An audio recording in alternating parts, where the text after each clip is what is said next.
মুড়ি দিয়ে পারফেক্ট মিষ্টি বানিয়ে বাসার সবাইকে খাওয়ালাম, সবাই তো অনেক পছন্দ করছে, তাই ভাবলাম রেসিপিটা তোমাদের সাথেও শেয়ার করি। আজকে আমার মিষ্টি বানানোর মেইন উপকরণটাই হচ্ছে মুড়ি। 4 কাপ মতো মুড়ি আমি এখানে নিয়ে নিছি। 4 কাপ মুড়ি দিয়ে অনেকগুলো মিষ্টি বানানো হয়ে যাবে। মুড়িগুলোকে আমি ব্লেন্ডারে জারে নিয়ে নিয়েছি, সুন্দর মতো আমি ব্লেন্ড করে নিয়েছি। আর দেখো একদম পাউডারের মতো হয়ে গেছে, মনে হচ্ছে একদম চালেরই গুঁড়া। যাই হোক, আমি একটা প্যান বসা দিলাম চুলাতে, 1 কাপের চাইতে একটু বেশি দুধ দিয়ে দিয়েছি, একটু জাল করে নিলাম। আর তারপর এটা একটু নেড়ে চেড়ে এর মধ্যে দিয়ে দিব চিনি দেওয়ার পর আবারও কিছুক্ষণ ধরে নেড়ে নিচ্ছি। আর তারপর এটার ভিতরে দিয়ে দিব গুঁড়া করা মুড়িগুলো। মুড়ি দেওয়ার পর চুলার আঁচটা একদম লো রেখে আমি সবকিছু একটা স্প্যাচুলা দিয়ে মিক্স করে নিচ্ছি। ভালোভাবে মিক্স করা হয়ে গেলে এটাকে আমি খুন্তি দিয়ে তুলে একটা বাটির মধ্যে সাইড করে রেখে দিব। এইটাই আমাদের মিষ্টি বানানোর মেইন ডো। আর এদিকে প্যানের মধ্যে আমি আবারও দিয়ে দিলাম 1 কাপ পরিমাণে চিনি, আর দিয়ে দিচ্ছি 1 কাপ পরিমাণে পানি। মানে চিনি আর পানির পরিমাণটা একদম সমান সমান দিলাম। বাসায় মিষ্টি কিন্তু অনেকভাবে বানানো যায়। এর আগেও আমি গুঁড়া দুধ দিয়ে মিষ্টি বানাইছি, রসমালাই বানাইছি, বাট এইরকম মিষ্টি আর মুড়ি দিয়ে মিষ্টি আমি ফার্স্ট টাইম ট্রাই করতেছি আর তোমাদের সাথেও শেয়ার করতেছি। যাই হোক, এখানে শিরার মধ্যে আমি দিয়ে দিলাম 3টা ফাটানো এলাচ।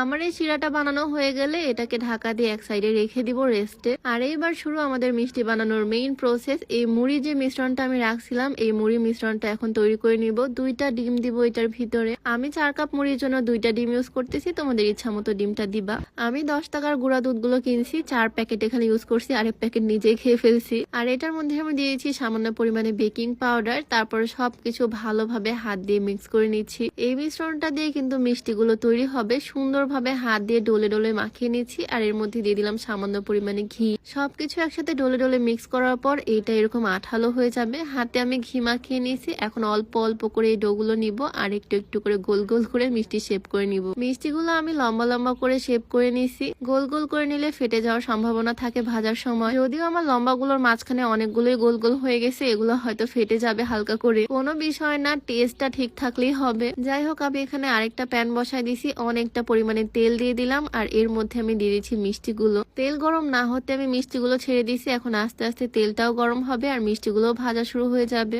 আর আমি কিন্তু চুলার আঁচটা একদম লো হিটে রাখছি, মিডিয়াম আর লো এর মাঝখানে রাখলেই হবে। কিছুক্ষণ ধরে ভেজে নেওয়ার পর দেখো কালার গুলো কত সুন্দর চলে আসছে। যখন এরকম লালচে কালার চলে আসবে আমি একটা ছাঁকনি দিয়ে সুন্দর করে উঠিয়ে নিচ্ছি একটা প্লেটের মধ্যে। দেখো কয়েকটা মিষ্টি ফেটে গেছে, এটা শেপের জন্য, কোনো ব্যাপার না, মিষ্টি পারফেক্ট হলেই হলো। এদিকে শিরাটা আবারও একটু গরম করে নিলাম আর এই ভেজে রাখা মিষ্টিগুলো শিরার মধ্যে ঢেলে দিলাম। এখনই দেখো মিষ্টিটা দেখতে কি লোভনীয় লাগতেছে, মনে হচ্ছে এখনই তুলে খেয়ে ফেলি। বেশ কিছুক্ষণ আমি শিরার মধ্যে মিষ্টিগুলোকে জাল করে নিলাম আর এটাকে এখন ঢেকে রাখবো আধা ঘন্টার জন্য।